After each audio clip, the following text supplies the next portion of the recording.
Episode की starting में दिखाते हैं कि एंजल और डीमन एक आइलैंड पर फंसे होते हैं और जिस घर में वो लोग रह रहे थे उसका लॉकडाउन मोड ऑन हो जाता है, जिससे दोनों में से कोई भी बाहर तब तक नहीं निकल सकते हैं जब तक वो लोग वो ना कर ले। उस कंडीशन को जानकर वो दोनों के दोनों काफ़ी ज़्यादा शॉक्ड हो जाते हैं।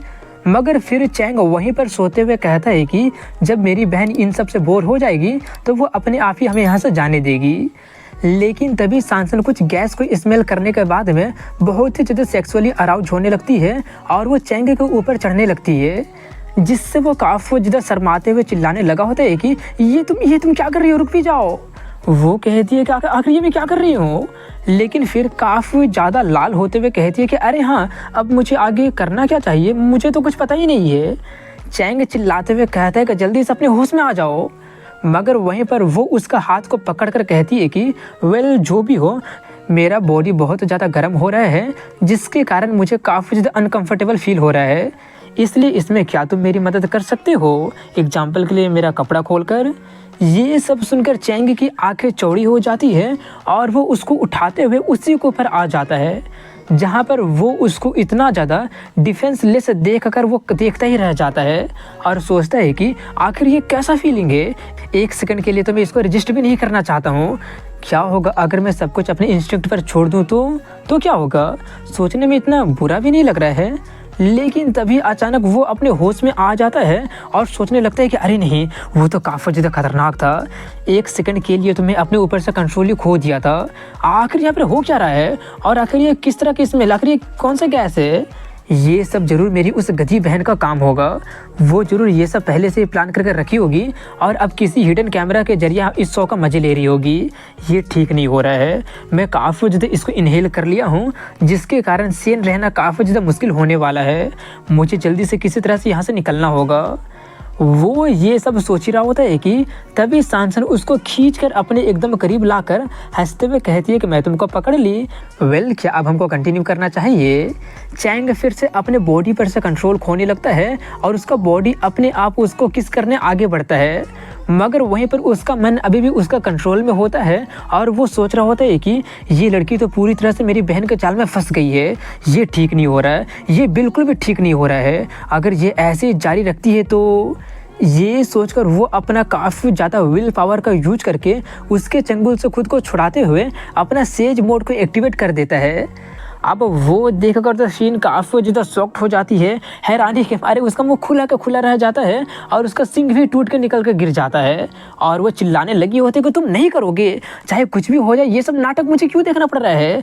हम जूसी स्टफ कितना ज़्यादा करीब थे और तुम मुझे ये दे रहे हो सबको। ये सब तो बिल्कुल भी ठीक नहीं हो रहा है, कहीं तुम इम्पोर्टेंट तो नहीं होना। सुपरवाइजर कहती है कि मुझे लगा नहीं था कि वो इसको रजिस्ट कर पाएगा। वहीं पर चैंग उसको वैसे ही डिफेंसलेस देखता है और फिर उसको चद्दर में लपेटकर एक सीक्रेट बटन को अपने पैरों से दबाता है, जिससे एक अंडरग्राउंड का सीक्रेट दरवाज़ा खुल जाता है। जो देखकर शीन चिल्लाते हुए कहती है कि आखिर ये किस तरह का प्लॉट ट्विस्ट है। सुपरवाइजर कहती है कि लगता है कि उसको पहले से ये सब कुछ पता था।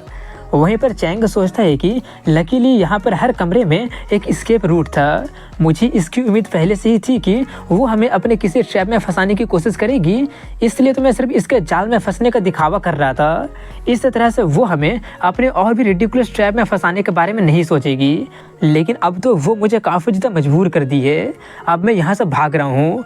लेकिन तभी उस एस्केप रूट में काफ़ी सारा वही वाला गैस निकलने लगता है, जो देखकर चैंग काफ़ी ज़्यादा शॉक्ड हो जाता है। तो वहीं पर शीन काफ़ी ज़्यादा खुश होते हुए कहती है कि कितनी नाइव हो तुम, क्या तुमको सच में लगा था कि मैं इसके लिए प्रिपेयर नहीं थी। यहाँ पर एक एस्केप रूट है और इस चीज़ के बारे में तो मैं जानती भी हूँ। तभी चैंग एक दूसरा दरवाज़ा को खोलकर वहाँ से भागते हुए कहता है कि मुझे पता था कि तुमको पता था कि मुझे पता है, जिससे शीन थोड़ी सी शॉक्ड हो जाती है। मगर वहाँ पर उसके द्वारा एक ट्रैप और बिछाया गया था जो कि एक्टिवेट हो जाता है, जिसको देखकर शीन कहती है कि क्या तुमको सच में लगा था कि मुझे ये नहीं पता होगा कि तुमको पता होगा कि मुझे पता होगा कि तुमको पता है। चैंग उसके उस ट्रैप से भी भागते हुए कहता है कि वेल मैं भी ये जानता था कि तुमको पता चल जाएगा कि मैं जानता हूँ कि तुम जानती हो कि मैं जानता हूँ कि तुम जानती हो कि मैं जान जाऊँगा। शीन फिर से उसको ट्रैप करते हुए कहती है कि तुमको ये तो नहीं लगा होगा ना कि मैं ये नहीं जानूंगी कि तुम जानते होगे कि मैं जानती हूँ कि तुम जानते हो कि मैं जानती हूँ कि मैं जान जाऊँगी कि तुम जानते होगे। चैंग फिर से उसको काउंटर अटैक करते हुए चिल्लाते हुए कहता है कि बिल्कुल भी नहीं, क्योंकि मुझे ऑलरेडी पता था कि तुम जान जाओगे, कि मैं जान जाऊंगा, कि कैसे मैं जान जाऊंगा, कि तुम्हें पता होगा कि मैं पता कर लूंगा, कि तुम पता कर लोगे कि मैं जान जाऊंगा। शीन गुस्से में एक और ट्रैप को एक्टिवेट करते हुए कहती है, और मुझे ये भी पता था कि तुम जरूर जान जाओगे, कि मुझे पता होगा कि तुम्हें पता होगा कि मैं जान जाऊंगी, कि तुम पता करके भागोगे और मैं तुमको रोकूंगी, और तुम्हें ये भी पता होगा कि मुझे पता होगा कि तुम कैसे भागोगे और मैं कैसे रोकूंगी।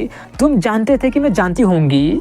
चैंग फिर से उसको काउंटर अटैक करते हुए कहा था, क्या सच में? लेकिन मैं ये भी जानता था कि तुम जानती होगी, कि मैं जानता होऊंगा, कि तुम जानती होगी, कि मैं जान जाऊंगी, कि तुम जान जाओगे, कि मैं जानता होगा कि तुम जानती होगी।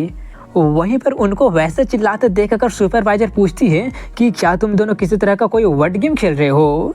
शीन गुस्से में उसी पर चिल्लाते हुए कहते कि तुम चुप रहो, इसमें तुम्हारा कोई भी लेना देना नहीं है, इसलिए इससे तुम दूरी रहो। सुपरवाइजर कहते ठीक है, लेकिन देखकर लग रहा है कि वो ऑलरेडी भाग गया है। जो सुनकर वो काफ़ी ज़्यादा हैरानी में देखने लगती है। तो वहीं पर चैंग को दिखाते हैं, जो कि उसको वैसे ही टांगे अंडरग्राउंड में लेकर आ जाता है, जहाँ पर काफ़ी सारा एयर जेट रखा होता है। वो वहाँ पर पहुंचकर जल्दी से एक प्लेन में चढ़कर सांसन को पटक देता है, जिससे वो होश में आकर कंफ्यूज होने लगी होती है कि क्या हो रहा है और ये कौन सा जगह मैं कहाँ पर हूँ। चैंग हेलमेट पहनते हुए कहता है, तो तुम होश में आ ही गई, मैं बाद में तुमको सब कुछ एक्सप्लेन कर दूंगा। अभी चलो जल्दी से हेलमेट पहन लो, तैयार हो जाओ, हम लोग टेक ऑफ करने वाले हैं, हम लोग यहाँ से भागने वाले हैं। सांसन कंफ्यूज होकर हेलमेट पकड़ते हुए कहती है, आखिर तुम्हारा मतलब क्या है? जैसे ही वो ये कहती है कि चैंग काफ़ी स्पीड में प्लेन उड़ाने लगता है, जिससे वो चिल्लाने लगती है। वहीं पर अब वो पिरामिड जैसा बिल्डिंग वापस पानी में डूबने लगता है। जो सब ऊपर से देखकर चैंग कहता है कि लगता है कि आइलैंड के सरफेस में सब कुछ ठीक है, एटलीस्ट ऊपर से देखकर तो यही लग रहा है। वो तो काफ़ी ज़्यादा क्लोज था, थोड़ा और देरी कर देते तो हम लोग बाहर निकल ही नहीं पाते। वहीं पर पीछे वाली सीट में गिरी पड़ी वो कंफ्यूज होकर कह रही होती है कि अभी अभी क्या हुआ था। लेकिन तभी वहाँ पर जहाँ पर पिरामिड वाला बिल्डिंग डूबा था, वहीं पर शीन जैसा दिखने वाला बहुत ही बड़ा डॉल निकल जाता है, जिसको देखकर चैंग काफ़ी ज़्यादा शॉक्ड हो जाता है कि अब आखिर ये क्या है। वहीं पर शीन कह रही होती है कि देखते जाओ, ये मेरा अल्टीमेट वेपन है। क्या तुमको सच में लगा था कि तुम लोग इतने आसानी से भाग जाओगे? कितने नाइव हो तुम लोग।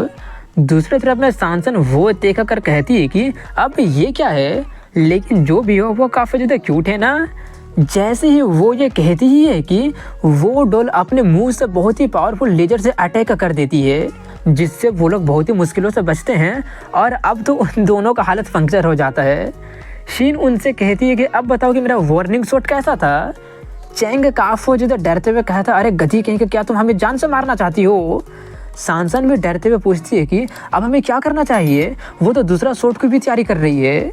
चैंग कहता है कि अब हमें इवेजन एक्शन लेना पड़ेगा, सब कुछ मैनुअल मोड में स्विच करके मुझे पूरा कंट्रोल दे दो। सांसन काफ़ी ज़्यादा कंफ्यूज होते हुए कहती है कि हाँ अगर तुम्हारा मतलब क्या है, मैं वो कैसे करूँ? चैंग चिल्लाते हुए कहता है कि जल्दी से वो लाल वाला बटन को ढूंढो और दबाओ उसको। और तभी शीन उन लोगों पर दोबारा से अटैक कर देती है, जिससे वो लोग बहुत ही मुश्किलों से बच पाते हैं। लेकिन आइलैंड पर हमारा बेचारा भालू जो कि खाना को जमा कर रहा था, वो ज़्यादा लकी नहीं होता है और वह पिट जाता है। वहीं पर ऊपर में चैंग उससे कह रहा होता है कि हम सिर्फ ऐसे ही भाग नहीं सकते हैं, हमें फाइट बैक करना पड़ेगा। सांसन कहने तो जाती है, लेकिन मगर चैंग उसको पूरी तरह से इग्नोर करते हुए कहता है कि एक ही वक्त पर इसको उड़ाना और एम करने पर मैं फोकस नहीं कर सकता हूँ, इसलिए मैं फायरिंग को तुमको दे रहा हूँ। सांसन अब थोड़ी सी पैनिक करते हुए कहने लगी होती है, एक सेकंड मेरी बात तो सुनो। मगर वो उसकी कोई भी बात ना सुनकर कहता है कि हमारे पास में एक सेकंड भी नहीं है, अगर हम फाइट बैक नहीं करते हैं तो सर्वाइव नहीं कर पाएंगे। ये बोलकर वो टारगेट को लॉक कर देता है और जल्दी से सांसन को फायर करने के लिए कहता है। सांसन वैसे कंफ्यूज और पैनिक करते हुए कहती है, लेकिन आखिर मैं फायर करूं तो करूं कैसे? चैंग चिल्लाते हुए कहता, अरे गधी कहीं का, अभी तक तुम कर क्या रही थी? तुम जल्दी क्यों नहीं पूछी थी? वो पीला वाला बटन को दबाओ। सांसन कहती है, मैं तो कब से तुमसे पूछने की कोशिश तो कर रही थी, लेकिन तुम हर बार मेरे बात को इंटरप्ट कर दे रहे थे। हाँ पीला वाला ना, ठीक है, मुझे पीला वाला बटन मिल गया। उसको पीला वाला बटन को दबाने के लिए बोला गया था, मगर वो पीला वाला लीवर को खींचते हुए कहते, ठीक है मैं मिसाइल लॉन्च कर रही हूँ। उस लीवर को खींचकर वो दोनों उस बेचारे शीन वाले डोल का टुकड़ा टुकड़ा होने के लिए सल्यूट करने लगे होते हैं, मगर मिसाइल के बजाय में वही दोनों उस जेट से लॉन्च कर दिए जाते हैं, जिससे वो दोनों काफ़ी ज़्यादा शॉक्ड रह जाते हैं कि क्या हो गया। मगर फिर चैंग जल्दी से कहता है कि जल्दी से अपना पंख निकालो। सांसन कहती है कि बेल्ट के कारण मैं अपना पंख को नहीं निकाल पा रही हूँ। और तभी वो स्पेस जेट जाकर उस डॉल से टकरा जाती है, जिससे उसका हवा निकल जाता है और वो गिरने लगती है। वहीं पर हमारे उस बेचारे भालू को दिखाते हैं, जो कि उस लेजर के अटैक से बहुत ज़्यादा दर्द में चिल्लाकर भाग रहा होता है। वो जल्दी से अपने बॉडी में लगी आग को बुझाने के लिए पानी में कूद जाता है, मगर तभी उसके ऊपर में वही बलून गिर जाता है, जो देखकर वो दोनों ऑडियंस देखते ही रह जाते हैं कि ये क्या हो गया। मगर फिर शीन ऐसा दिखावा करती है जैसे कि पूरा का पूरा सिचुएशन उसका कंट्रोल में है, और वो कहते हैं कि सब कुछ बिल्कुल वैसे ही जैसे मैं प्लान की थी। सुपरवाइजर पूछते लेकिन क्यों, आखिर इसका पॉइंट ही क्या था। वो लोग तो फिर से वहीं पर आ गए जहाँ पर शुरुआत में थे। वहीं पर हमारे दोनों मेन कैरेक्टर को दिखाते हैं, जिन लोगों का हालत काफ़ी ज़्यादा ख़राब हो गया होता है। वहीं पर सांसन थोड़ी मुश्किल से उठते हुए कहती है कि आखिर हुआ क्या था। तभी चैंग जोर से अपना हाथ पटकता है, जिससे सांसन काफ़ी ज़्यादा डर जाती है। वहीं पर चैंग गुस्से में बोल रहा होता है कि बस बहुत हो गया, आखिर मैं इन सभी पछड़ों में पड़ कैसे गया। ये बोलकर वो काफ़ी गुस्से में सांसन की तरफ मुड़ते हुए उस पर चिल्लाने लगा होता है कि ये सब तुम्हारी ही गलती है। जब से हम लोग इस आइलैंड पर आकर फंसे हैं, तब से लेकर अभी तक हम लोग कोई ना कोई नाटक में फंसे ही जा रहे हैं। तुम हर मौके पर कुछ ना कुछ नौटंकी कर दे रही हो, जिससे हम लोग मुसीबत में पड़ जा रहे हैं। तुम चुपचाप एक नॉर्मल पर्सन की तरह खा पी क्यों नहीं सकती हो। मुझे थोड़ा सा तुम ब्रेक नहीं दे सकती हो क्या।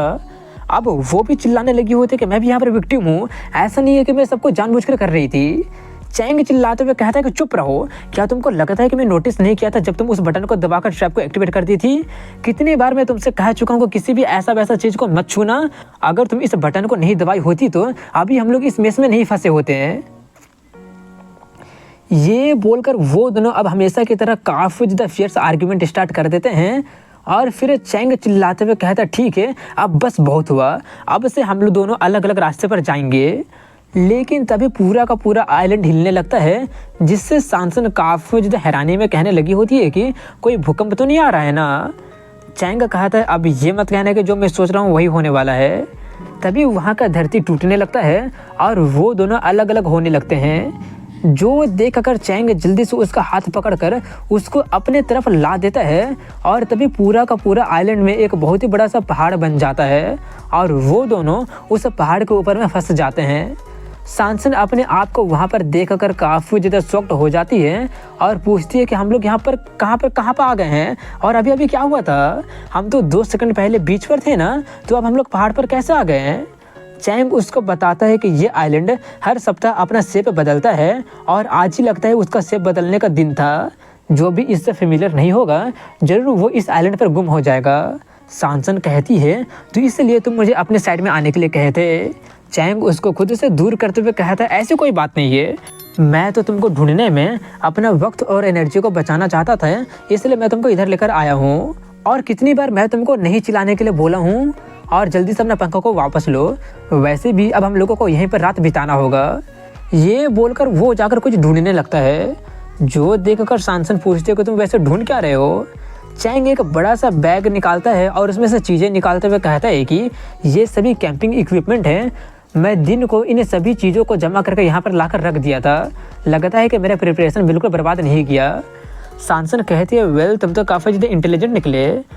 चैंग उसको गुस्से में घूरते हुए कहता है और ये सब किसकी गलती है, अगर तुम चुपचाप शांति से बैठी होती तो मुझे ये सब प्रिपरेशन कभी करना ही नहीं पड़ता।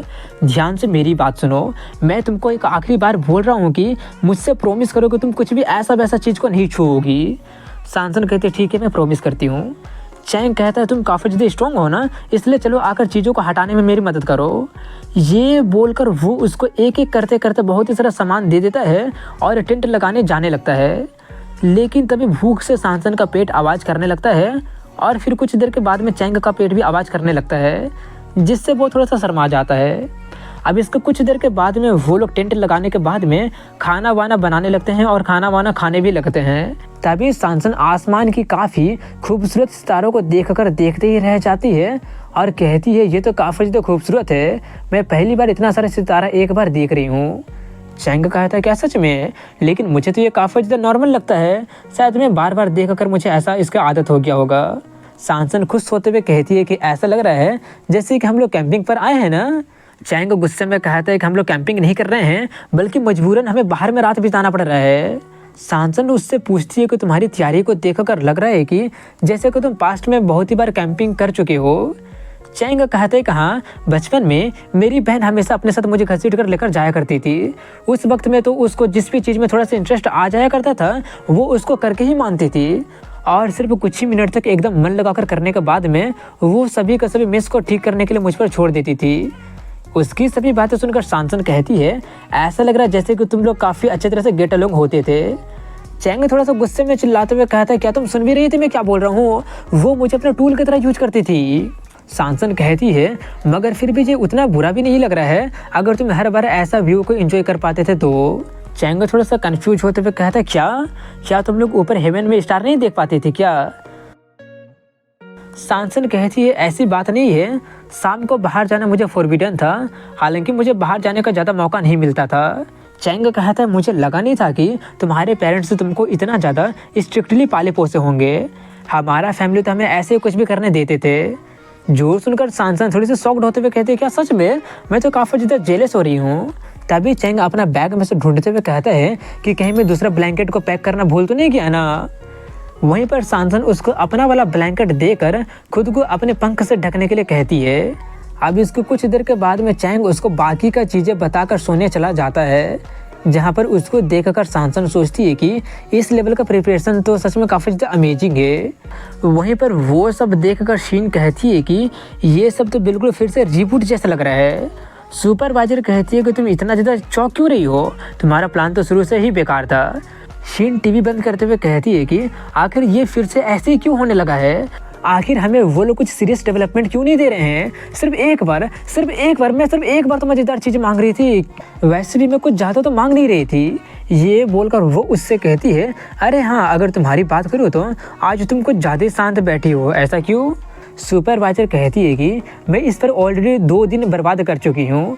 वैसे भी ये सब नहीं देखने के बावजूद भी सांसन के बारे में सोचते सोचते मेरा 2 दिन ऐसे ही बर्बाद हो जाता। वैसे अब हम लोगों को करना क्या चाहिए? शीन कहते क्यों ना कल का जैसा कुछ कर ले, हमें सिर्फ किसी चीज़ को ढूंढ कर अपने आप को डिस्ट्रैक्ट करने की ज़रूरत है। तभी वहाँ पर इनसे थके हुए हालत में आते हुए कहती है कि सामने वाला दुकान में चॉकलेट ख़त्म हो गया था, इसलिए मैं दूर के दुकान से तुम लोगों के लिए चॉकलेट और स्नैक्स लेकर आ रही हूँ। मैं बैग रख कर जा रही हूँ, मगर तभी उसकी नज़र उन दोनों पर चली जाती है जो लोग उसको उसी नज़र से देख रहे होते हैं।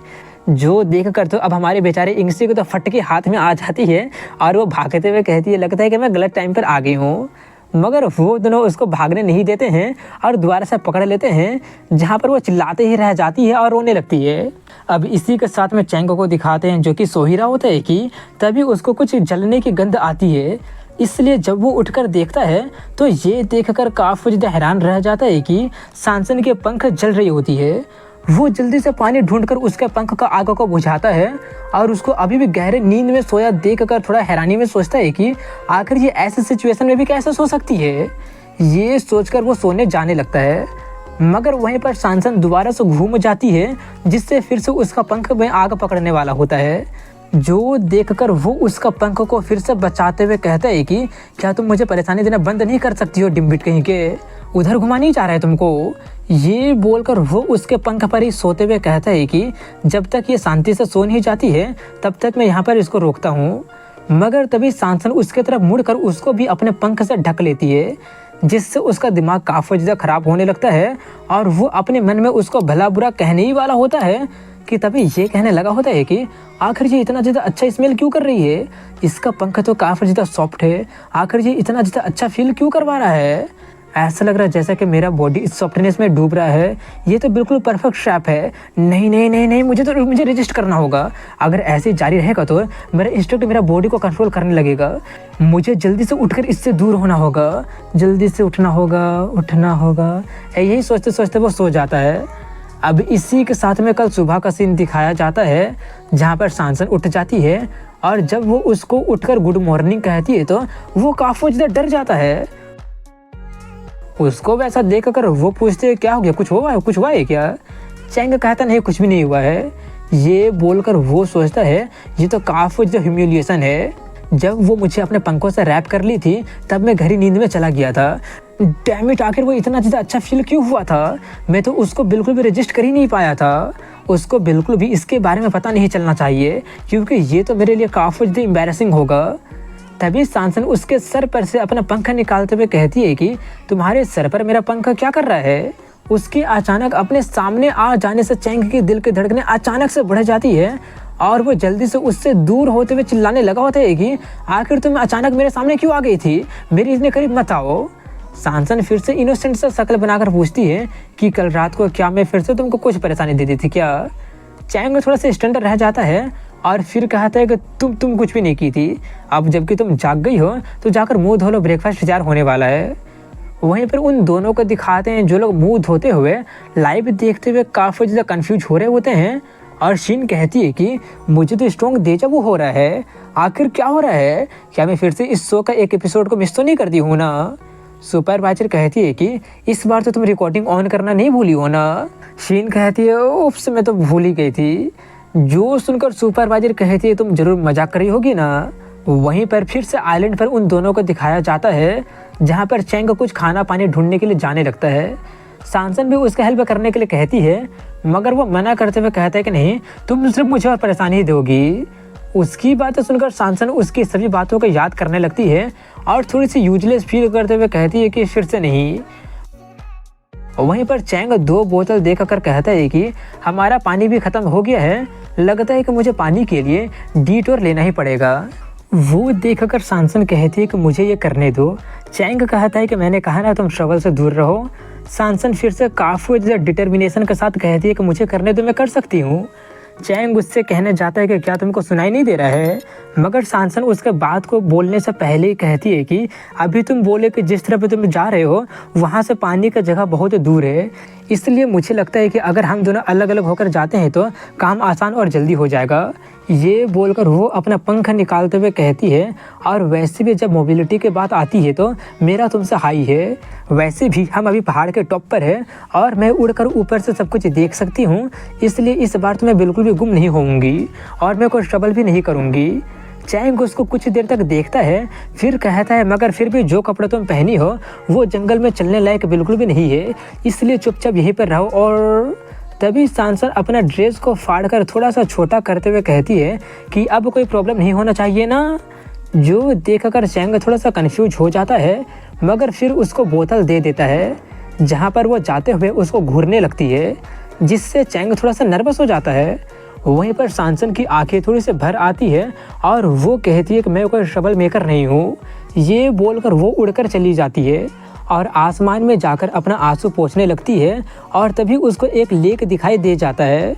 वो उस लेक के तरफ बढ़ी रही होती है कि तभी काफ़ी ज़ोर से हवा चलने लगती है, जिससे सांसन का बैलेंस बिगड़ जाता है। वो अपना पंख पर से कंट्रोल खो देती है, जिससे जंगल में वो धड़ाम से गिर जाती है और उसका बोतल भी गिर जाता है। वो जल्दी से उठते हुए कहती है कि आखिर इस बार उड़ना इतना ज़्यादा मुश्किल क्यों था, एक सेकंड, मेरा पंख इतना ज़्यादा उलझ कैसे गया है, तो इसलिए मैं ढंग से उड़ नहीं पाई थी। इस आइलैंड पर आने के बाद मैं तो कई बार गिरी हूँ, तो शायद इसलिए ये सब हो गया होगा। तभी वो अपने आसपास के चीज़ों को देखते हुए कहती है कि लगता है कि बाकी का रास्ता मुझे चलकर ही तय करना होगा। लेकिन तभी वो ये रियलाइज करते हुए चिल्लाने लगी होती है कि आखिर मुझे जाना कहाँ पर है, मेरा खेल तो ख़त्म हो गया, मैं फिर से गुम हो गई क्या, अब मुझे क्या करना चाहिए, क्या मैं एक अनरियलिस्टिक प्रॉमिस तो नहीं करती थी ना। डैम इट, मुझे लगा नहीं था कि मैं इतना जल्दी फेल हो जाऊँगी, कितना एम्बैरेसिंग चीज़ है ये। अगर उसको पता चल जाता है तो ज़रूर वो मेरा काफ़ी ज़्यादा मजाक उड़ाएगा। अगर मैं नहीं चाहती हूँ कि वो मुझ पर हंसे तो मुझे ये काम पूरा करना ही होगा। ये सोचकर वो पूरा सिचुएशन को समझने लगती है कि अब आखिर उसको करना क्या है। तभी उसको एक आइडिया आ जाता है और वो सीधे जाने के बारे में सोचकर सामने के सभी बांस को तोड़कर रास्ता बनाकर आगे बढ़ने लगती है। वहीं पर लेक में इस पर उस बेचारे भालू को दिखाते हैं, जो कि बहुत मुश्किल से पानी में से बाहर निकलता ही है कि तभी सांसन उसके ऊपर में एक बहुत ही बड़ा सा पेड़ गिरा देती है, जिससे वो ढंग से चिल्ला भी नहीं पाता है और डूब जाता है। वहीं पर सांसन आगे बढ़ते हुए कहती है कि क्या मैं किसी की दहाड़ने की आवाज़ तो नहीं सुनी ना, शायद वो मेरी इमेजिनेशन होगा। वेल, जो भी हो, अच्छी बात यह है कि मैं यहाँ पर पहुँच ही गई हूँ। ये बोलकर वो जल्दी से पानी भरती है, लेकिन अपने आप को थोड़ा सा इंजर्ड देखकर कहती है कि लगता है कि बांस को तोड़ते तोड़ते मेरा हालत काफ़ी ज़्यादा ख़राब हो गया है और मैं इंजर्ड हो गई हूँ, मेरी स्टॉकिंग भी फट गया है। लगता है कि इस बार फाइनली मैं किसी काम तो आ ही गई। ये बोलकर वो जाने लगती है वापस, और कुछ देर के बाद में वो उसके पास वैसे ही गिरते पड़ते पहुंच ही जाती है और खुश होते हुए कहती है कि देखो मैं पानी लेकर आ ही गई। मगर तभी उसकी नज़र चैंग के पास रखे पानी से भरे बोतल पर चली जाती है, जिसको देखकर वो काफ़ी ज़्यादा हैरानी में उसके बारे में पूछती है। चैंग कहता है ओह ये सब्जी लेने के बाद में इसलिए मैं पानी पे लेकर आ गया, क्योंकि बिना पानी के रहना तो एक ऑप्शन है ही नहीं ना। सांसन काफ़ी ज़्यादा सदमे में जाकर पूछते लेकिन क्यों, मेरा पानी लेने के बाद पर तुम हाँ कर दिए थे ना। चैंग कहता है क्यों, कोई कारण नहीं, मैं तो शुरू से उम्मीद करके बैठा था कि तुम लेकर आ ही नहीं पाओगी। सांसन उससे कुछ और कहने जाती है, मगर चैंग उसको कहने से पहले ही कहता है कि और वैसे भी अगर तुम वापस नहीं आ पाती या पानी लेकर वापस नहीं आ पाती तो हमें प्रॉब्लम हो जाता ना। मैं शुरू में ही बोला था कि तुमको कोई मदद करने की ज़रूरत नहीं है। याद रखना, इसको रिस्क मैनेजमेंट कहते हैं। अगर ऐसा रिस्क फैक्टर है जिसको तुम कंट्रोल नहीं कर सकती हो तो उसको एलिमिनेट कर दो। ये सिर्फ एक प्रिकॉशन है, क्योंकि मुझे लगा नहीं था कि तुम पानी लेकर वापस आ भी जाओगी। सांसन पूछती है तो इसका मतलब मैं सिर्फ एक मजाक बन के रह गई ना, और मेरा पानी लाने का इतना मेहनत।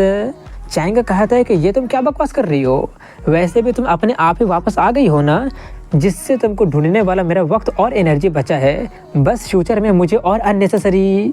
उसका बात को पूरा करने देने से पहले ही सांसन सारा पानी उसी को ऊपर डाल देती है और कहती है कि अननेसेसरी, और इसी के साथ में वो सीन वहीं पर कट हो जाती है।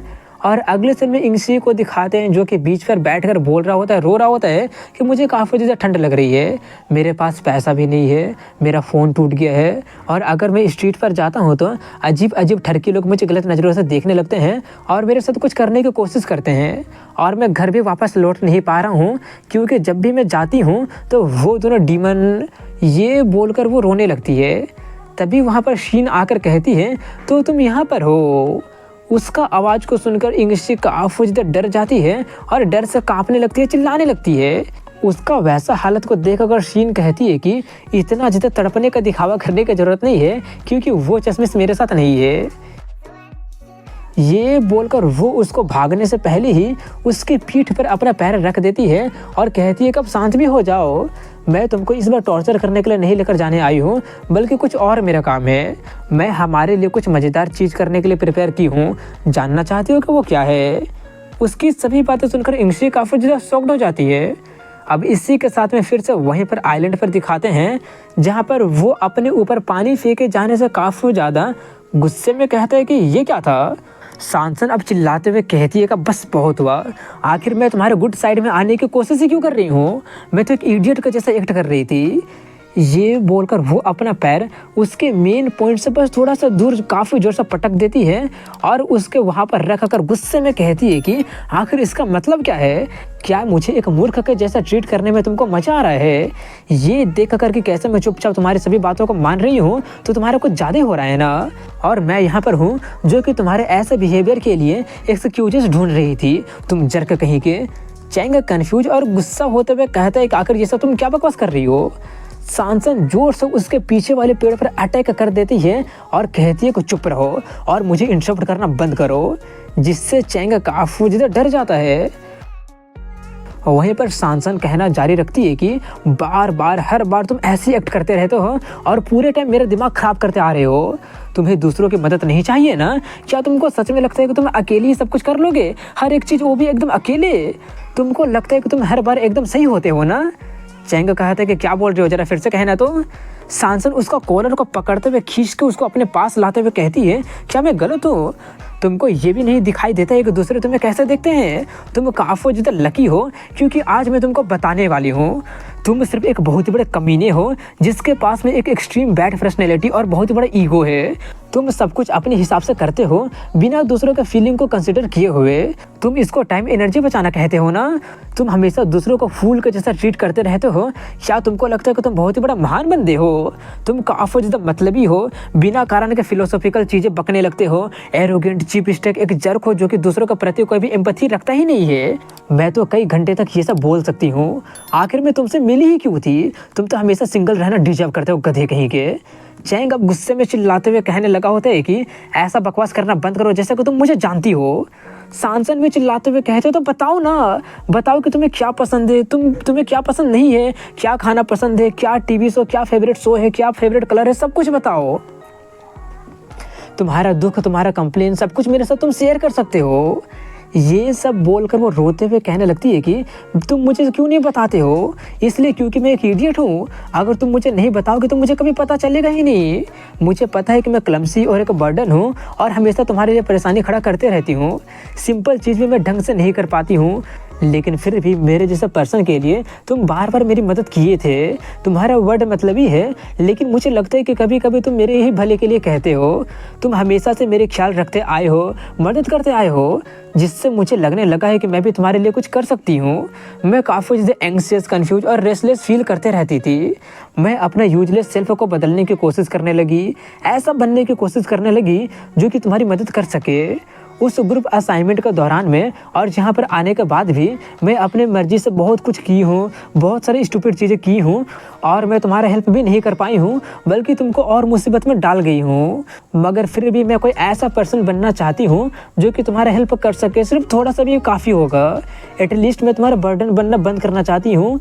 ये सब वो रोते हुए कहती है।